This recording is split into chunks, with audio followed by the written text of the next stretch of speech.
Bismillahirrahmanirrahim. Assalamualaikum warahmatullahi wabarakatuh.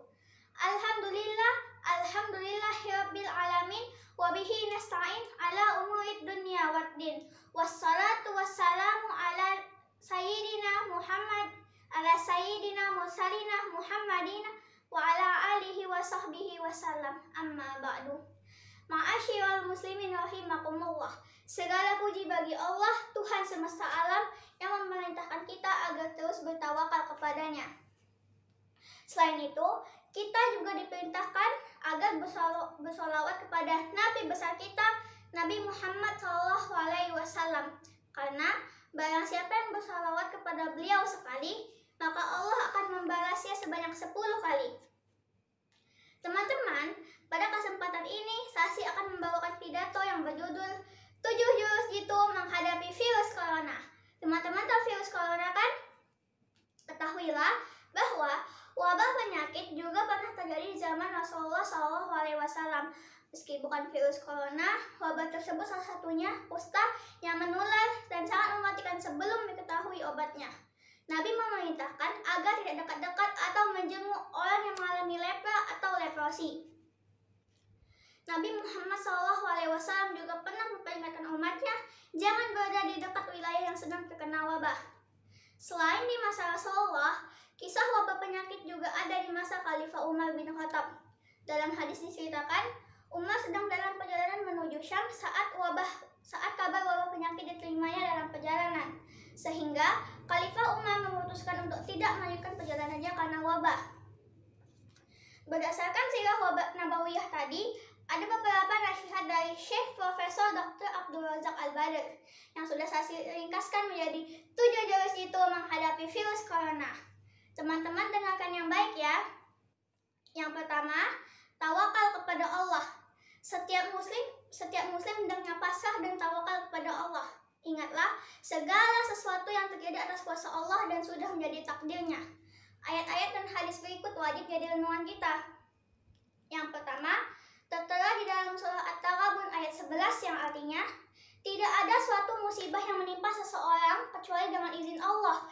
Dan barang siapa yang beriman kepada Allah, niscaya dia akan memberi petunjuk kepada hatinya. Dan Allah Maha mengetahui segala sesuatu.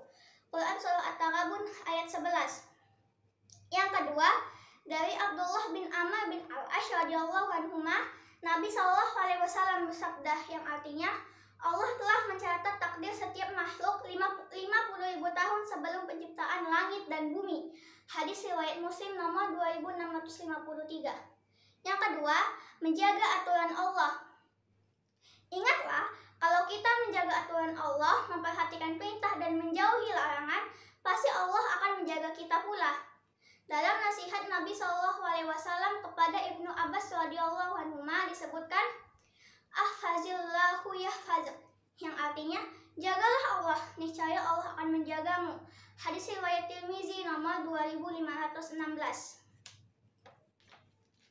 Yang ketiga, bersyukur dan bersabar. Di dalam potongan surah Al-Baqarah ayat 153, Allah Subhanahu wa taala berfirman, A'udzubillahi minasyaitonirrajim.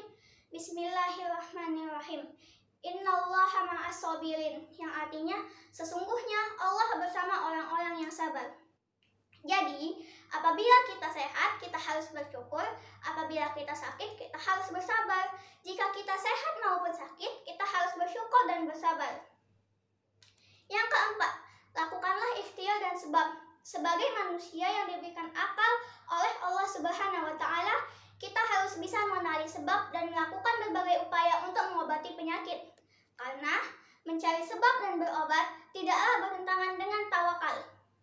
Untuk menghadapi wabah, Nabi SAW mengajarkan dalam hadis dari Usamah bin Zaid radhiyallahu anhu dari Nabi SAW. Beliau bersabda yang artinya, apabila kalian mendengar wabah taun melanda suatu negeri, maka janganlah kalian memasukinya. Adapun apabila penyakit itu melanda suatu negeri sedang kalian ada di dalamnya, maka janganlah keluar dari negeri itu. Muttafaqun alaih. Yang kelima, perkuat diri dengan zikir, terutama sekali rutinkan zikir pagi dan petang. Nah, untuk bacaan zikir pagi dan petang. Teman-teman bisa cari tahu di Google atau di buku-buku ya. Yang keenam, jangan percaya berita hoax dan pintar-pintar mencari berita. Wajib bagi setiap muslim tidak hanyut dan terlena dengan kabar-kabar dusta yang bisa kita sebut dengan hoax, yang sering tersebar di media sosial atau media-media lainnya, seperti WhatsApp, Facebook, atau artikel-artikel yang tidak jelas sumbernya. Seorang muslim harus pandai menyikapi berita dengan cross-check terlebih dahulu, sesuai dengan perintah Allah dalam Quran Surah Al-Hujurat ayat 6, yang artinya, "Hai orang-orang yang beriman, jika datang kepadamu orang fasik membawa suatu berita, maka periksalah dengan teliti agar kamu tidak menimpakan suatu musibah pada suatu kaum tanpa mengetahui keadaannya yang menyebabkan kamu menyesal atas perbuatanmu." Yang ketujuh, lakukanlah 5M selalu. Sesuai dengan anjuran pemerintah dan ahli medis, sebagai anggota masyarakat kita harus selalu disiplin menjalankan 5M, yaitu memakai masker, mencuci tangan dengan sabun, menjaga jarak, menghindari kerumunan, dan mengurangi mobilitas. Teman-teman, demikianlah pidato singkat Sasi kali ini. Ingatlah, musibah yang paling besar adalah musibah yang menimpa agama dan ketauhidan kita, bukan musibah yang menimpa dunia. Semoga Allah melindungi kita dari pandemi ini. Stay healthy and happy all of you guys. Mohon maaf apabila ada kekurangan